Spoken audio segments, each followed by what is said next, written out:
हरियाणा के रोहतक जिले का एक गांव है ब्राह्मणवास। इसी गांव में रहती है आशा बहन अपने परिवार, अपने बीमार पति और 4 छोटे बच्चों के साथ। यह कहानी है एक ऐसे परिवार की जो हर दिन एक बड़े हादसे के साये में जी रहा था। उनका घर ये घर नहीं बल्कि एक टूटा हुआ आशियाना था। पूरे घर की ईंटें खराब हो चुकी थीं, दीवारें कमजोर थीं और छत में सुराख हो गए थे जिनसे बारिश का पानी सीधा नीचे गिरता था। रसोई खुले आसमान के नीचे थी जहां बारिश में सब कुछ गीला हो जाता था। घर का आंगन गली से 3 फीट नीचे था जो बारिश में एक तालाब बन जाता था। बाथरूम पर न छत थी न दरवाजा, बस एक पर्दे की आड़ थी। दरवाजे के पीछे ये सबसे झंझोड़ने वाली तस्वीरें हैं। बात करें, देखिए दीवारें टूटी गई हैं, ये सुराख हैं आर पार, जो रोशनी दिख रही है आर पार। ये ईंटें यहाँ से एकदम ख़त्म हो चुकी हैं, टूट चुकी हैं। और ये देखिए यहाँ कोने पर भी आप देख रहे हैं, कोने पर भी ये देखिए ऊपर कड़ी जो लकड़ी की छत है पट्टी की, वो भी यहाँ टूट चुकी है। यानी कि बारिश जब आती होगी तो पूरा पानी नीचे ही अंदर ही आता होगा। और ये दिख भी रहा है यहाँ, देखिए ये पॉलीथीन की व्यवस्था कर रखी है टेम्परेरी। लेकिन कब तक आखिरकार इस परिवार की ये पानी को रोक पाएगी। ये टेम्परेरी पन्नी लगा रखी है। यहाँ पर भी देखिए नीचे दीवारें टूटी हैं। यानी कहें तो अब ये घर एक परिवार के लिए सुरक्षित नहीं है। ये लेंटर देखिए यहाँ पर ये टूटा हुआ है, एक तरफ से झुका हुआ है। और ये सारी तस्वीरें देखिए दीवार की कैसी कैसी व्यवस्थाएं हैं। चारों तरफ से ये देखिए टूटी हुई छत, पूरी छत डैमेज है एकदम। और यहाँ तो हमें दिखाई दे रहा है कि ऊपर से आर पार हो रखी है छत। ये देखिए कोने में दीवारें भी हैं और यहाँ से रोशनी भी दिखाई दे रही है छत की। यानी कि अब ये परिवार वास्तव में ही संकट में दिख रहा है। ये देखिए यहाँ पर ये खुले में ही अपना खाना परिवार बनाता था। शौचालय की भी ऊपर से छत टूटी हुई है, दरवाजा नहीं है। यह कहानी उस बेबसी की, उस गरीबी की जहां एक माँ झाड़ू पोंछा करके अपने परिवार का पेट पालने की कोशिश कर रही थी और बच्चे हर रात इस डर में सोते थे कि कहीं छत उन पर ही ना गिर जाए।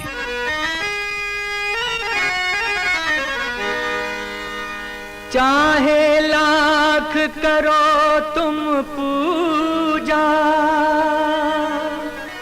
तीरथ करो हजार, दीन दुखी को ठुकराया तो सब कुछ है बेकार। गरीबों की सुनो वो तुम्हारी सुनेगा, गरीबों की सुनो वो तुम्हारी सुनेगा। तुम 1 पैसा दोगे वो 10 लाख देगा। गरीबों की सुनो वो तुम्हारी सुनेगा, गरीबों की सुनो वो तुम्हारी सुनेगा। तुम 1 पैसा दोगे वो 10 लाख देगा। गरीबों की सुनो वो तुम्हारी सुनेगा, गरीबों की सुनो। भूख लगे तो ये बच्चे आंसू पी कर रह जाते हैं। हाय गरीबों की मजबूरी क्या क्या ये सह जाते हैं। भूख लगे तो ये बच्चे आंसू पी कर रह जाते हैं। हाय गरीबों की मजबूरी क्या क्या ये सह जाते हैं। इस परिवार की जानकारी जब संत रामपाल जी महाराज तक पहुंची तो संत रामपाल जी महाराज का आदेश आया कि यह घर रहने लायक नहीं है और इसमें कोई भी अनहोनी हो सकती है। इसलिए बिना एक पल की भी देरी किए इस परिवार के लिए एक नया घर बनाया जाए। संत रामपाल जी महाराज का आदेश मिलते ही बारिश और तूफान की परवाह किए बिना सेवादार तुरंत काम पर लग जाते हैं।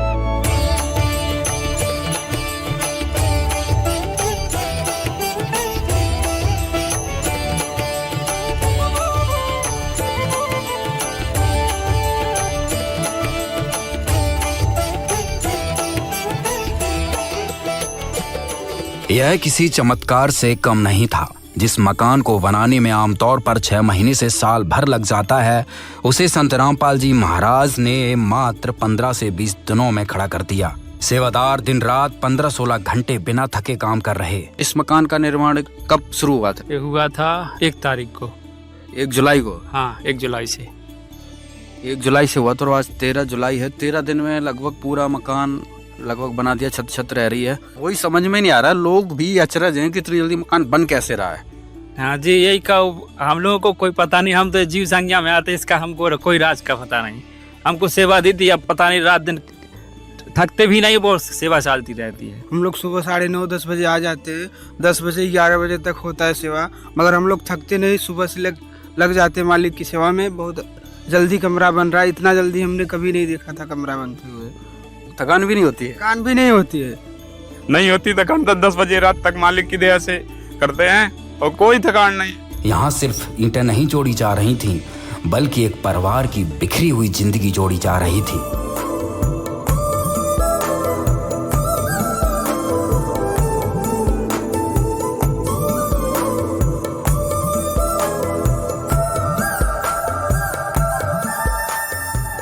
इस निर्माण में हर चीज का ध्यान रखा गया। इंजीनियर द्वारा बनाया गया नक्शा, मजबूत नींव और अच्छी क्वालिटी का सामान, और कुछ ही दिनों में वह टूटा फूटा खंडहर एक सुंदर और मजबूत घर में बदल गया।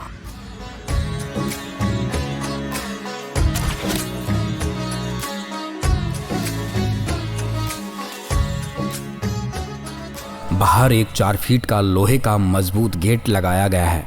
अंदर एक आंगन और 23 बाई 8 का एक बरामदा और 14 बाई 10 फीट के 2 कमरे, 6 बाई 8 फीट की एक नई रसोई और लैट्रिन बाथरूम बनाए गए हैं। पूरे घर में पक्का फर्श हुआ है। घर की छत को मजबूत गाटर और पत्थर से बनाया गया है और छत का पानी निकालने के लिए पाइप भी लगाए गए हैं। दोनों कमरों और किचन में नए दरवाजे और खिड़कियां लगाई गई हैं और हवा के लिए रोशनदान भी बनाए गए हैं। घर में पानी की मोटर और 600 लीटर की टंकी के साथ पानी और बिजली की पूरी फिटिंग की गई है। ऊपर जाने के लिए सीढ़ियां बनाई गई हैं जिन पर सुरक्षा के लिए मजबूत रेलिंग भी लगी है। यह सिर्फ एक मकान नहीं, बल्कि संत रामपाल जी महाराज जी द्वारा दिया गया एक सुरक्षित और सम्मानजनक जीवन की गारंटी है। सारे जहां के मालिक तेरा ही आसरा है, सारे जहां के मालिक तेरा ही आसरा है। राजी है हम उसी में जिसमें तेरी रजा है, राजी है हम उसी में जिसमें तेरी रजा है, सारे जहां के मालिक। संत रामपाल जी महाराज की मदद सिर्फ एक पक्की छत देने तक ही सीमित नहीं, बल्कि उस छत के नीचे एक नया संसार बसाया गया है।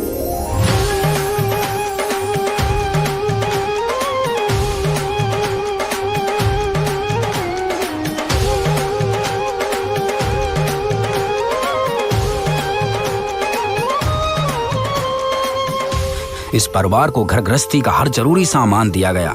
सोने के लिए 2 फोल्डिंग बेड, रजाई, गद्दे, बैठने के लिए 4 कुर्सियां और एक टेबल, और रसोई के लिए प्रेशर कुकर से लेकर पतीले, थाली, कटोरी, गिलास और चम्मच तक, बर्तनों का पूरा सेट, साथ ही महीने भर का पूरा राशन जिसमें आटा, दाल, चावल, तेल और सभी मसाले शामिल हैं।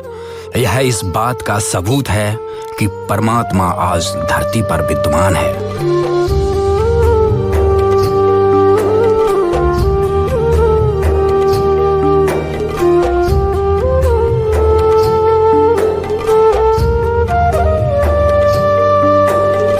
इस चमत्कार को देखकर पूरा गांव हैरान और बहुत खुश था। गांव के सरपंच और अन्य लोगों ने संत रामपाल जी महाराज का धन्यवाद करते हुए कहा कि संत रामपाल जी महाराज के भक्तों ने बिना किसी से पूछे गांव के सबसे जरूरतमंद परिवार को खुद ढूंढ निकाला।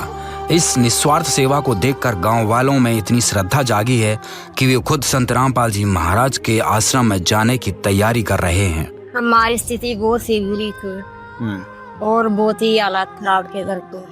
पति भी बीमार रहता था, पहले शराब पीता था, काम करता तो शराब पी जाता था। बच्चे ऐसे ही भूखे रहते थे, कभी खा लिया कभी सो गए। तो मैं ही अपना घर का गुजारा करती थी, झाड़ू पोछा करती। कितने बच्चे थे? 4 बच्चे, 2 लड़की 2 लड़के। अच्छा, बहुत ही दिनों तक ऐसा ही चलता रहा। क्या समस्याएं आती थी घर में? समस्याएं, खाने पीने की भी समस्याएं थी, रहने की भी समस्या थी, और बच्चों के कपड़े जूते लत्ते कॉपी किताब सभी समस्या थी। संत रामपाल जी महाराज ने महल भी बना दिया, बच्चों के लत्ते जूते ड्रेस बस्ते वगैरह सब कुछ दे दिया। अच्छा, बच्चों की पढ़ाई की व्यवस्था पूरी कर दी है? अच्छा, अभी और बच्चे बीमार हो गए तो उसके लिए पैसे भी दिए। दुखी के बस देखा नहीं जाना, इतना दुखी थे हम, कुछ कर नहीं पाए। फिर हमारी आत्मा जले थी, रात में जब गए सारे मरे पाँव। ठीक है, आधे आड़े भूखे आंडे थे, आधे आड़े चटके रहे थे, तेरा मेरा मांगते आंडे। बच्चे भूखे रहा करते? भूखे कमानियां तो पूरे था को, तेरे मेरे कैसा कहे दिन दे बेटा, यूँ बता देते। किसी ने 1 दिन कटोरा भर दिया आटे का, किसी ने 2 दिन भर दिया। ठीक है, मन दुखी था, कर कुछ नहीं पाया। तो मैं तो को भला इन करणिया का भी, रामपाल भगवान का भी, जो अड़े ताई हम पहुँचा दिए। ठीक है, अड़े ताई ले दिए, 7 पीढ़ी ताई कोने बना रही है, जो ही बन गया, बच गया, ये बालक बचा दिए।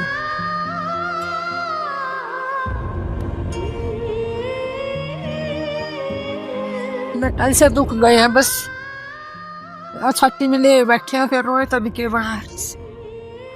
ठीक है, मालिक बनाए रखा, सारे काम है, खुशी हो रही है, खुशी हो रही है। देख देख दाम बामणी, मैं किस टाइम आई थी, मैं सारे गांव मान आई, बामणा तभी कह आई, बामणिया तभी कह आई। हाँ। भाई एक बार देख आओ, देख आओ। अभी हमारे साथ धर्मेंद्र भाई जी भी हैं, जो कि इनके पड़ोस में ही सामने ही रहते हैं, इनसे भी बातचीत करेंगे और यहाँ की सिचुएशन है, यहाँ का जो माहौल उसके बारे में जानकारी। धर्मेंद्र जी, क्या कहना चाहेंगे? इनकी पहले की सिचुएशन क्या थी, आज की क्या है, क्या कहेंगे? मैं तो बहुत खुश हूँ जी, अच्छा, बहुत खुशी का आंसू आ रहे वैसे। अच्छा, मेरी आत्मा ठंडी हो, मैंने इसके लिए बहुत किया। क्या दिक्कत थी? बहुत दिक्कत थी जी, अच्छा, देखा नहीं जाता जी। साई के आंसू देख के मेरे भी आंसू आ गए।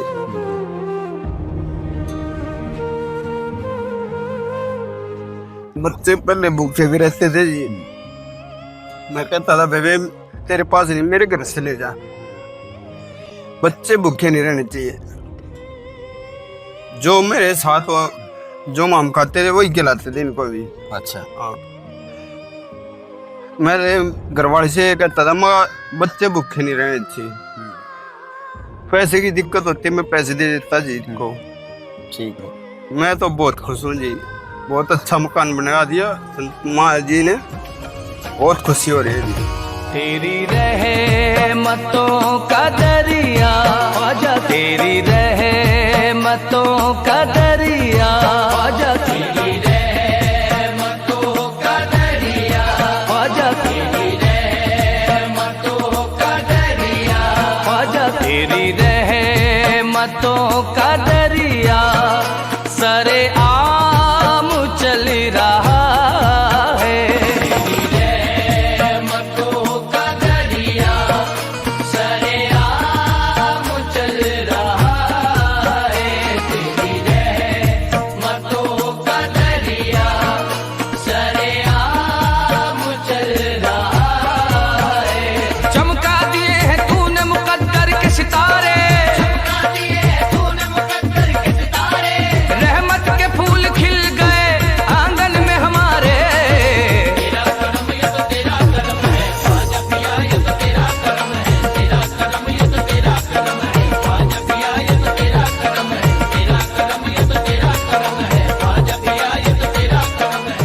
मैं करमवीर, सरपंच गांव ब्राह्मणवास।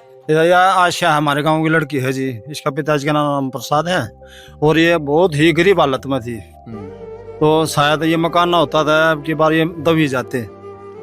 हाँ, तो बहुत बढ़िया काम कराया है, बढ़िया मकान बना, शायद गवर्नमेंट भी मदद नहीं करती इतनी जितनी आप रामपाल महाराज जी ने कर दी इनकी, तो बहुत बढ़िया काम कराया, हम बहुत खुश। हाँ, पूरे ग्रामवासी भी खुश है, पूरी मदद करी है जी, पूरा मकान बना है जी, खाने पीने का राशन दिया है जी, सारी चीज़ें का रहने के लिए बिस्तर और सारी चीज़ आइटम दिए हैं जो भी है, कोई कमी नहीं छोड़ी। पूरा काम भी खुश है इस चीज़ से, हम भी खुश, मैं भी खुश हूँ इस चीज़ से। तो ऐसा काम हुआ भी नहीं जी हमारे गाँव में। रामपाल जी महाराज ने बहुत बढ़िया काम किया है। सबसे बड़ी बात तो यह है जी, सर्वे देखो किसी तो पूछा नहीं, हमारे से नहीं पूछा, किसी का मकान बनाना खुद सर्वे 1 नंबर का करिए।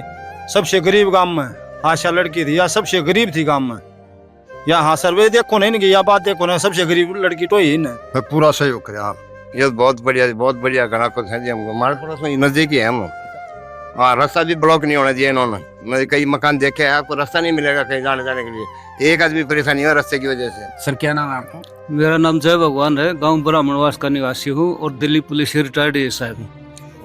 सबसे पहले तो मैं रामपाल जी महाराज का और जितने भी समर्थक हैं उनका हार्दिक धन्यवाद करता हूँ गांव ब्राह्मणवास की तरफ से, जो इस लड़की की मदद की है। रामपाल जी महाराज के समर्थकों ने, रामपाल जी महाराज ने, उन्होंने बहुत ही सराहनीय काम किया है। और जो बिल्डिंग मटेरियल का काम, ईंट का, रोडी का, रेती का सारा जो है मतलब समर्थकों ने, महिलाओं ने तन मन धन से मतलब मदद की है। किसी प्रकार से गाँव वासियों को कोई भी आने जाने में रुकावट नहीं हुई है। इतना सराहनीय काम जो है शायद आज तक जो है किसी भी महापुरुष ने ऐसा काम नहीं किया है। उस सभी काम के लिए हम गाँव के सभी निवासी उनका धन्यवाद करते हैं। है काम आदमी का, है काम आदमी का, औरों के काम आना, जीना तो है उसी का जिसने ये राज जाना।